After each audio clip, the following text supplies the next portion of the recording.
Finally time to put this thing in the garage. I'll have to push it in there because as you can see there's no engine. I'm gonna get little man back there to help me.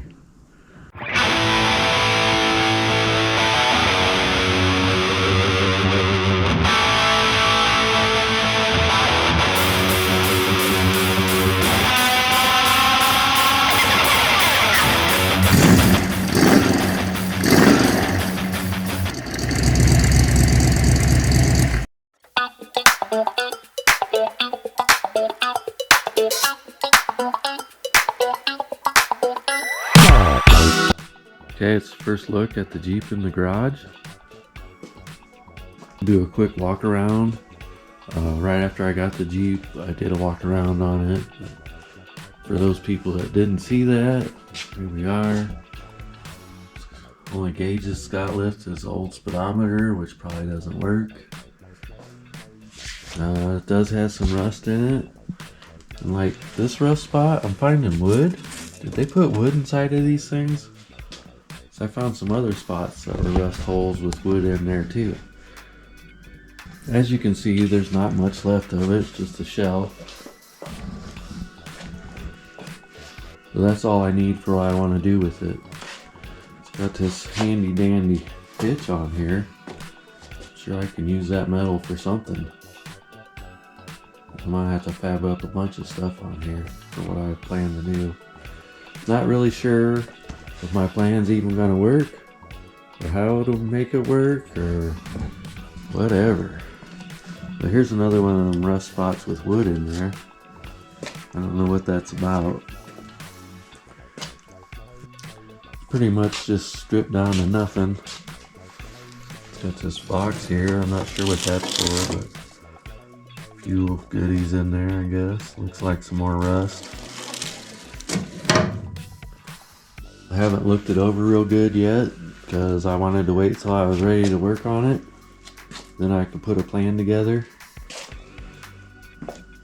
The windshield frame is fair on this one, I guess. It did come with another windshield frame, so that may come in handy. It does have a few of the pieces that this one's missing. It's got this heavy duty bumper on there. That may come in handy for some of my plans. Under the hood, there's not much left.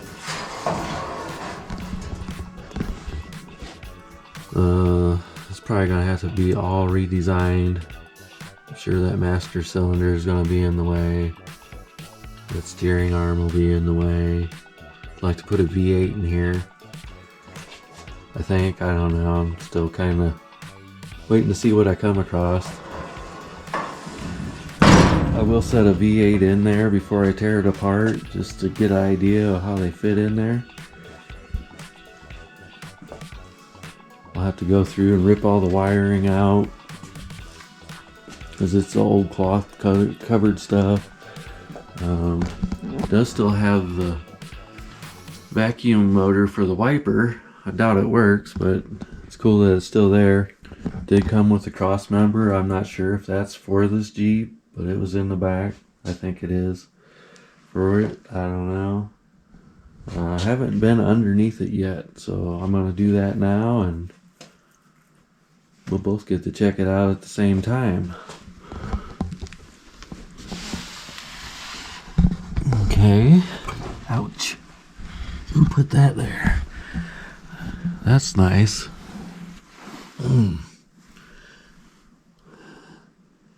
Okay, let's see what we got under here. Don't look. Super rusty. There's some rust here. Some more of that wood. Imagine that's what caused it to rust out. It still has the rear axle. I'm not planning on using that. I think it's a Dana 40 is what I've researched. I may have to C-notch the frame for the way I want it to sit. But first I'm going to have to take it apart and rearrange parts and see what I think and how it looks. Okay, it looks like we got a brake line or something here that's not hooked up. Big surprise. The brake pedal don't even move, so it don't matter.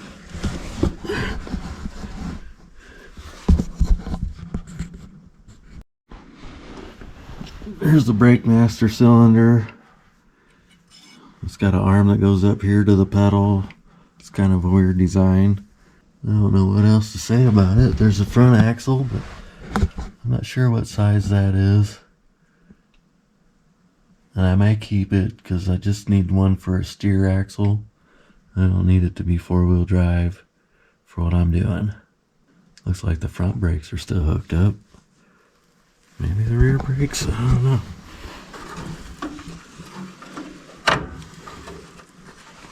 Yep, rear brakes are still hooked up too. Well, I guess it looks better than what I thought it was going to look like. Another rusty spot right here. It's pretty bad. Don't look like it's going to cause any issues with what I plan to do. See some more red paint up here. So I assume that was probably the original color. It's under the hood too. Thought maybe it had been repainted a couple times, but who knows. So now you know about as much about the Jeep as I do. Which you might even know more than I do right now. But this will be probably about the last time that this Jeep is in this configuration. Because I can't wait to tear into it.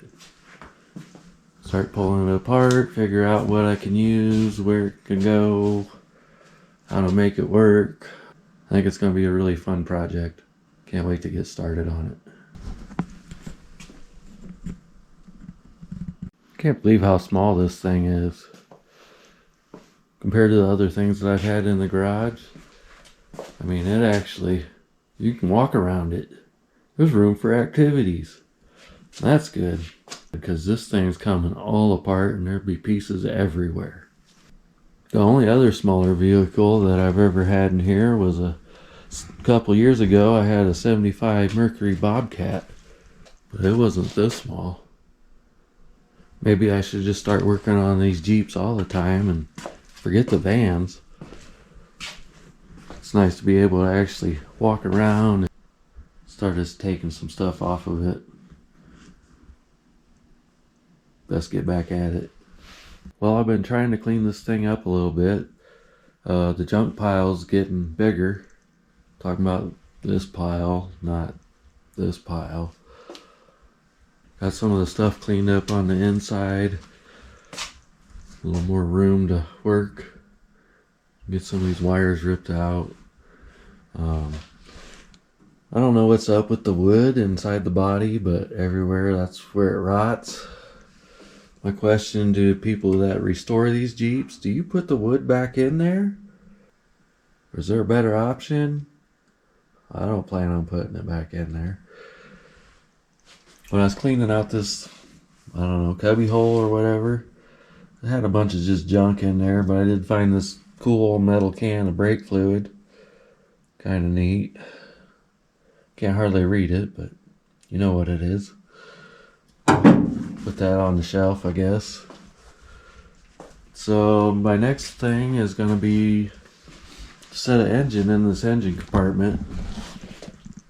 See what kind of modifications it's going to take to make that work. Right now I got 3 engines in stock. I got a Jeep 4-liter and 2 351 Windsors. The 4-liter probably has enough power, but it won't sound as cool, and you know, it's got fuel injection. Yeah, I understand I could change all that, but that's just more hassle I have to deal with.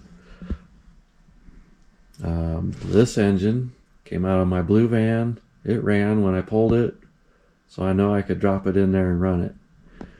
This one is a 94 roller block. It needs rebuilt, but it already has, it's all together, has an intake on it, so that's what I'm going to set in there. So I can just throw the carb plate on there and drop it in and see what kind of modifications I'm going to have to make it fit. At least that'll give me an idea for any kind of small block, what kind of room I need.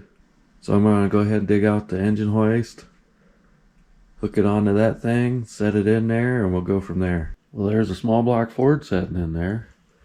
It's not the best fit, for sure. Really close up front here.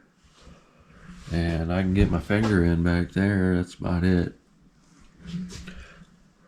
One good thing about it being a Ford is it doesn't have a distributor in the back, it's up front, so that gives me a little clearance there.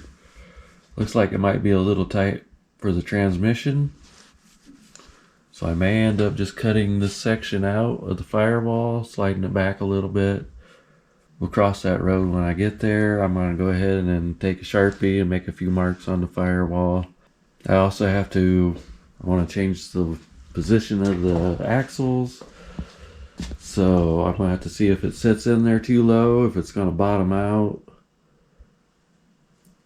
We're a long ways away from putting the engine in it, so this is just to give me a clue what I'm going to be up against, so I can kind of plan for it. So the engine's back out of there.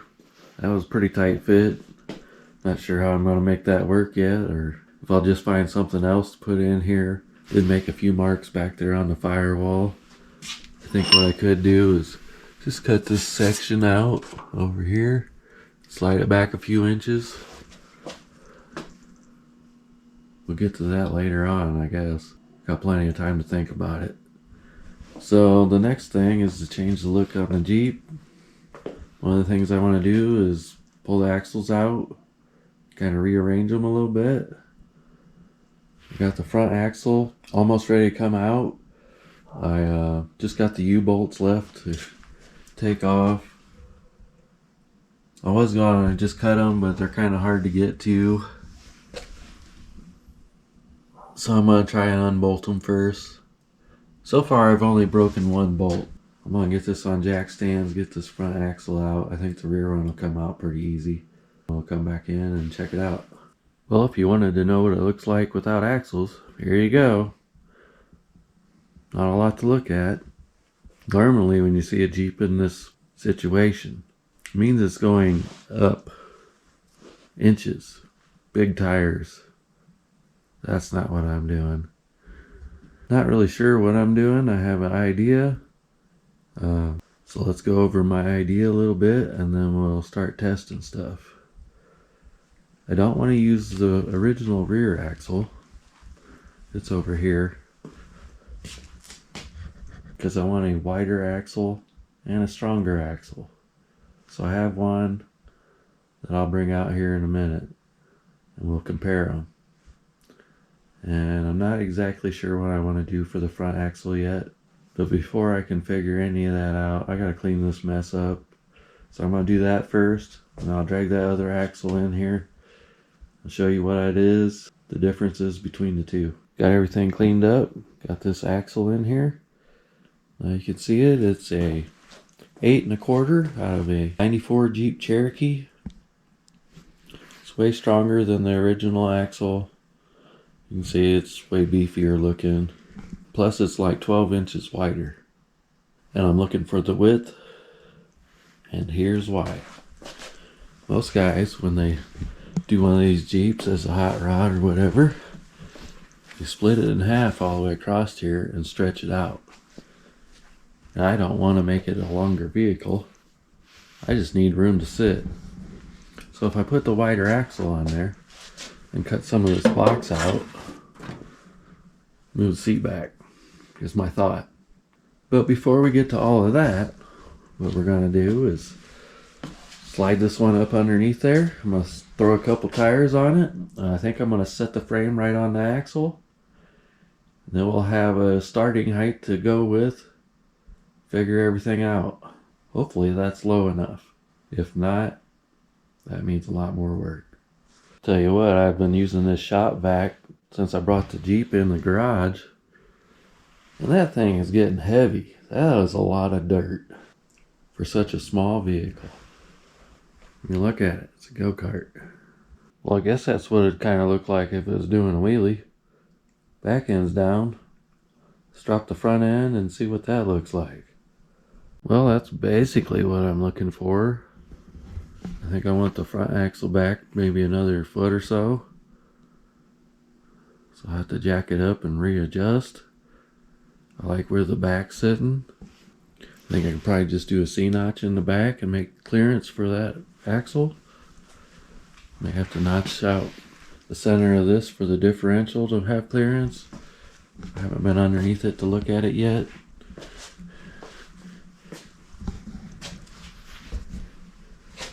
I think I'm gonna go eat some dinner, come back out here, move some more stuff around, see how I like it. Well, I think this is the start of its new look. I moved that front axle around multiple times. This is where I like it. It's actually back in the factory spot. Frame is sitting on both axles now. So I'm gonna have to figure out the clearance issues there, front and back. I think the back will be a simple C-notch. Front, I might have to readjust the frame a little bit, make my own. I don't know. Most of this down here, I took this huge bumper off, and these frame rails, you can just twist them around like nothing, so it's pretty weak. So if I go back, I think past that motor mount tower there, cut it off, build my own frame from there. I think I can make it. It just needs a couple inches to clear. So what I want to do next is still changing the look of it, and the windshield, it's just kind of not going to work. So what I'm going to do is remove this section here, bring the windshield down to put it about where I want it. I'll flip the windshield down and then I'll show you what I'm going to do. Okay, the windshield's down. What I'm going to do, I think, come right here, cut that off, move that down to here. One of the issues is this bar is not straight. It's like a 3/8 of an inch curve in it for where it rolls over here. So I'm not exactly sure what I'm going to do with that. I think if I ever put a seal on the windshield, probably not. You know, just get a longer seal for it so it seals up. I think that would be fine. Okay, so it's time to make a mess. Here we go. Alright, the windshield's off of there. Cut it off right here. This piece of metal wraps over this bar. I'd like to recreate that on this bar. So I'm going to go ahead and cut this a little long and then wrap that over. So I still have this curve right here, because this is just sheet metal up to like here. So that's my next cut. Then we'll cut these pipes off here, tube, whatever you want to call it. And then we can start mocking it up. I think I'm ready to cut this piece now. I started overthinking it, thinking if I should leave this longer here so I could try to straighten everything out with the curve in this bar, but none of that's necessary for what I'm going to do with it. So I just took a Sharpie and followed the contour of the bar, and it's giving me just a little bit of a line here. There should be plenty to wrap over, make it look decent. It's time to hack that off, and then I'll cut these. And this is where I'll have to be careful because of the curve in the bar. I gotta make sure I have enough gap on the window here, and then even it out on the ends. Now that I'm looking at it, it almost looks like it has a little bit of an S curve in it. Still doesn't matter. I'm gonna cut it. Okay, it's first look at the new and improved windshield. I'm digging it. Brought everything down, looks pretty good. Got my gap pretty good at the bottom. Come over here. The wiper motor is sitting on the steering wheel. Not an issue though, because the steering wheel is going to have to go more like this by the time I'm done mounting the seat and everything. I just got a couple tacks on it right now, so I think that I like the look, and I'm going to go ahead and finish gluing it together. It's pretty cool, I like it. Got it welded together. Could use a couple more welds on the inside here. Next I need to remove some of these pieces, like this. Was the tab that the windshield laid up against before. This is the piece that I cut out. I need to take that off, mount that on there as two of those. There's one of these things that I need to take off. That screw don't want to come out, so I'll probably grind it. But it goes where this latch fits on there, hold the windshield tight. And then I got another windshield frame, which is in rougher shape, but it has a lot of the hardware that I need for this one, because I only have one of these on here and one of these for the windshield. So I'll pull those off of this windshield frame and try to clean them up, pop them on this thing, and I guess that part's done for now anyways. Well, I think this is the basic design that I'm going for. I like how it looks. I'm not totally sold on the front axle though. It may get pushed up a little bit. I like the windshield. I think it's a great height for it. Looks good. I like how the rear end's sticking out. I think I'm gonna use these old jerry cans for gas tanks. And use these seats since they fit pretty good. Right size, low back. I guess maybe I should explain my idea behind the design. What I'm going for, I think, is like somebody built a hot rod out of this. Late 60s, early 70s. And then like the engine blew up and they pushed it out back, and that's where it sat. So I'm going to try to keep it as vintage looking as I can. Make it look like somebody pulled it out of the weeds and just revived it. Brought it back to life. I think I'm going to end the video here. The next part will be pulling the body off the frame. Once I get the body off the frame, then we can start messing with the chassis, suspension. I think a simple C-notch in the back will work just fine. The front I'm not sure about yet. Still got to figure out where I want to set that axle. I think it looks pretty good there. See if I can get back far enough to get the whole thing in the shot. I think I'm going to end the video here. We'll get to the rest of it here soon. Got a design. Now I got to figure out how to make it all work. That's the hard part. If you want to like or subscribe, I won't be mad at you. Watch out for some more videos coming up on this. Should get interesting. Well, thanks for watching. Have a good day.